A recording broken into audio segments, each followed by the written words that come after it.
안녕하세요, 풋볼 포레스트입니다. 손흥민 선수의 토트넘 하스퍼가 지난 주말에 있었던 FA컵 3라운드에서 오브리그 클럽인 테버스 FC를 상대했고, 프리미어리그 빅6 클럽인 토트넘 하스퍼는 이번 경기에서 주전 라인업을 내세웠음에도 불구하고 테머스를 상대로 정말 역대급 졸전을 펼치면서 연장전까지 돌입을 하는 정말 굴욕적인 경기를 했는데, 토트넘 하스퍼의 캡틴 손흥민 선수는 교체로 투입된 뒤 정말 남다른 클래스를 보여주면서 팀의 승리를 이끌어내는 활약을 펼쳤고, 이에 많은 토트넘 하스퍼 팬들은 손흥민 선수에 대해 그야말로 역대급 대세 전환된 반응을 보이면서 손흥민 선수를 극찬하고 있습니다. 토트넘 하스퍼는 2024-25 시즌 에미레이츠 FA컵 3라운드에서 테머스 FC 원정 경기를 떠났었는데요. 테머스 FC는 현재 잉글랜드 5부 리그인 내셔널리그에 소속된 세미프로 클럽으로서 올 시즌 5부 리그에서조차 8승 6무 10패라는 성적으로 리그 16위 중하위권에 위치해 있는데, 토트넘 하스퍼는 프리미어리그에서도 빅6에 속하는 B클럽이기 때문에 5부 리그 하위권 팀과의 이번 경기는 사실상 토트넘 하스퍼가 지는 게 더 어려울 정도로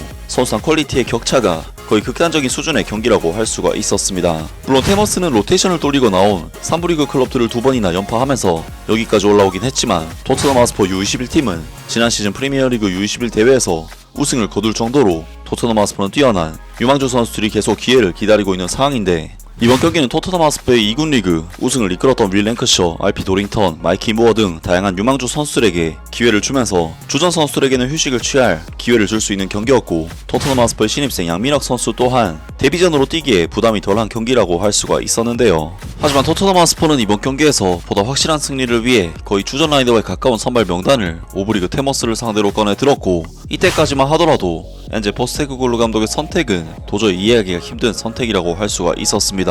그리고 경기가 시작되자 토트넘 하스퍼는 인조 잔디라는 환경 때문인지 토트넘 선수들이 생각보다는 구장에 적응하지 못하는 모습을 보였고, 전반전 23초 만에 그물을 고쳤던 백레이 에노르 선수가 라두 드라구시 선수를 완벽하게 제치인 뒤 유효 슈팅을 시도했지만 안토니 킨스키 골키퍼가 간신히 막아내는 등 토트넘 하스퍼는 약간은 얼어있는 그라운드 상태와 인조 잔디 등 낯선 환경에 상당히 애를 먹는 초반 경기력을 보였습니다. 물론 토트넘 하스퍼는 이번 경기에서 테머스를 상대로 압도적인 전력 차이를 통해 거의 대부분의 볼 소유권을 가져가면서 지배적인 경기를 펼쳤고, 양팀의 전반전 볼 점유율이 무려 8대2 가까이 나오는 수치가 나올 정도로 토트넘 하스퍼가 당연히 경기 주도권 자체는 가져가는 경기를 했지만, 토트넘 하스퍼는 이번 경기에서 잔디 이슈 때문인지 기본적인 빌드업 자체가 잘 되지 않는 모습을 보였고, 선수들의 계속된 패스 미스들이 발생을 하면서 공격 찬스를 거의 만들지 못했는데요. 사실 잔디라는 것은 선수들이 뛰면서 적응할 수 있는 부분이기 때문에 경기 시간이 지날수록 토트넘 하스퍼 선수들도 어느 정도 경기력이 올라오는 모습을 보였지만, 토트넘 하스퍼는 전반전을 0대0으로 마친 뒤 후반전에 돌입을 했음에도 경기 상황을 바꾸지 못했고, 심지어 참다 못한 엔제 포스테코글루 감독이 도미닉 솔랑키 선수를 투입하는 결정을 내렸음에도 경기 상황을 바꾸지 못하면서 결국 토트넘 하스퍼는 오브리그 테머스와 90분 동안 승부를 내지 못하면서 0대0의 스코어로 연장전에 돌입하는 안 그래도 휴식이 필요한 토트넘에게는 정말 최악의 상황이 벌어지고 말았습니다. 그리고 심지어 토트넘은 연장전 시작과 동시에 손흥민 선수와 데얀 클루세프스키, 제드 스펜스 선수까지 투입을 시키면서 완전한 풀 주전으로 오브리그 테머스를 상대했는데요. 그리고 확실히 인조 잔디에 대한 이해도가 있는 손흥민 선수는 교체 투입되자마자 영향력을 발휘해내면서 오늘 경기에서 선발 출전한 선수들과는 다른 경기력을 보여줬고, 특히 99분 뛰어난 드리블 돌파를 통해 위험 지역에서 프리킥 찬스를 만들어내는데, 전담 키커인 페드로 포로 선수는 슈팅이 아닌 패스를 선택했고, 이것이 솔랑키 선수의 슈팅에 의한 치쿠나 선수의 자책골로 연결이 되면서 토트넘 하스퍼는 정말 답답했던 이번 경기에서 드디어 리드를 잡는 데 성공했고, 손흥민 선수의 프리킥 유도가 정말 결정적인 역할을 해냈는데요. 그리고 토트넘 하스퍼는 107분 손흥민 선수의 패스를 이어받은 데얀 클루세프스키 선수가 자신 있는 왼발 마무리로 득점을 터뜨리면서 토트넘 하스퍼는 이후 터진 브레넌 존슨 선수의 쐐기골까지 더해 3대0으로 승리를 결정지을 수가 있었습니다. 그리고 워낙에 스타 플레이어로서 영국에서도 널리 알려진 선수인 손흥민 선수는 테머스 선수들이 기다렸다는 듯이 덮쳐서 유니폼을 교환을 했는데, 테머스의 수비수 벤 크롬튼 선수는 같은 축구선수 신분이지만 마치 한 명의 팬처럼 손흥민 선수와 사진을 찍었고, 손흥민 선수와 유니폼을 교환해 실장 유니폼에 사인까지 받으면서 이번 경기 테머스의 최종 승자가 되었는데요. 손흥민 선수는 이번 경기에서 30분간 짧은 출전 시간을 가졌음에도 불구하고 찬스 메이킹 2회, 파이널 서드 지역 패스 3회, 크로스도 3회 시도 중 2회를 성공할 정도로 기록적인 면에 있어서도 상당한 스탯들을 쌓았고, 평점 실점대의 좋은 평가를 받으면서 이번 경기를 정말 성공적으로 마무리를 했습니다.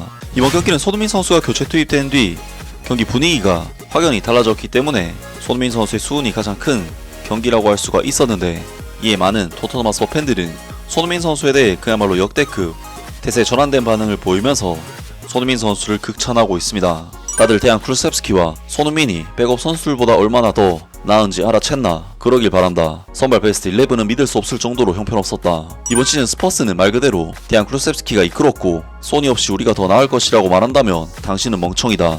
지금 손흥민 아웃이라고 소리치는 사람들은 다 어디에 있는 거야. 손흥민 없이 강등을 피할 수 있다고 생각해? 소니의 정말 나이스한 어시스트였다. 티모 베르너보다 훨씬 더 나은 모습을 보여줬고 그리고 지금 시점에서 소니에 관한 아젠다는 그저 이상하다. 브레넌 존슨 자리에 대한 쿨셉스키를 투입하고 손흥민을 선발로 기용해라.